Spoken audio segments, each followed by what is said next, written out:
calon presiden nomor urut 1 Anies Rashid Baswedan, menggelar acara dengan tajuk Rembuk Tani dengan para petani dan warga Lampung Timur di lapangan Desa Sidorejo, Kecamatan Sekampung Udik, Kabupaten Lampung Timur. Dalam diskusi tersebut warga mendesak agar tanah register 38 yang ada di Kabupaten Lampung Timur menjadi hak milik warga, serta pemerintah segera melegalkan tanah tersebut dengan membuatkan sertifikat karena warga sudah menempati tanah tersebut puluhan tahun.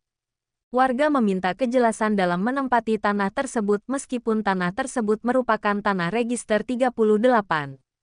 Anies menilai jika terpilih jadi presiden akan menyelesaikan permasalahan tanah yang melanda di Indonesia.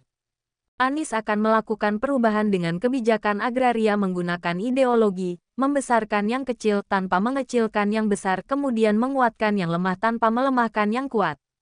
Diketahui calon presiden nomor urut 01 Anies Baswedan, melakukan 3 agenda kampanye di Lampung yakni menghadiri Hail Akbar Kiai Haji Abdul Kalim dan Kiai Haji Maksum, di Desa Karanganom, Kecamatan Wawai Karya, Lampung Timur.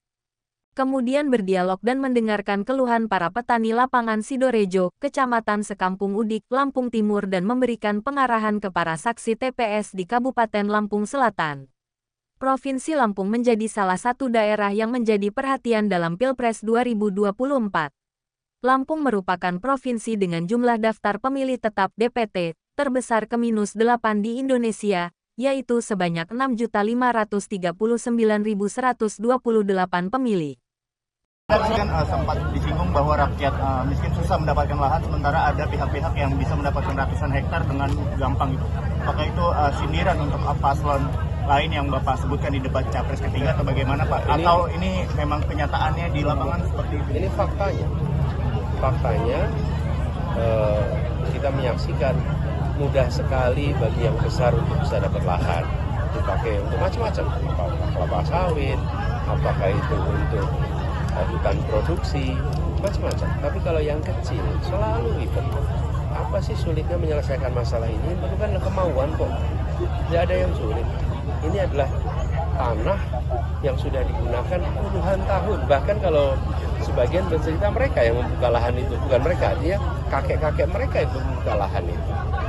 Inilah yang menurut kami harus jadi perubahan, bahwa negara bersifat penuh kasih sayang sama rakyatnya. Jangan dipandang rakyatnya itu seperti entitas yang berseberangan, yang punya kepentingan berbeda, apalagi seakan-akan mereka pihak asing. Ini tanah rakyat kita sendiri, tanahnya sendiri puluhan tahun. Apa sulitnya bagi negara untuk membuat mereka punya legalitas? Atau legalitas itu akan mereka pakai untuk apa? Untuk kegiatan bertani, untuk kegiatan nanti produksi pangannya dimakan oleh siapa? Dimakan oleh rakyat Indonesia. Nah itu menurut saya perlu ada ideologi yang tegas dari pemimpin. Kalau pemimpin punya ideologi yang tegas, nanti lurus ke bawahnya itu bisa dilaksanakan. Karena ada ideologinya. Jadi sebabnya saya katakan, ini prinsipnya, membesarkan yang kecil tanpa mengecilkan yang besar. Menguatkan yang lemah tanpa melemahkan yang kuat. Nah tinggal dicek nanti. Kebijakan agraria kita sudah begitu belum? Kebijakan perbankan kita sudah begitu belum? Kebijakan untuk pertanian sudah begitu belum? Langsung cocokin aja dengan prinsip itu. Itulah sebabnya kenapa ideologi pemimpin itu penting.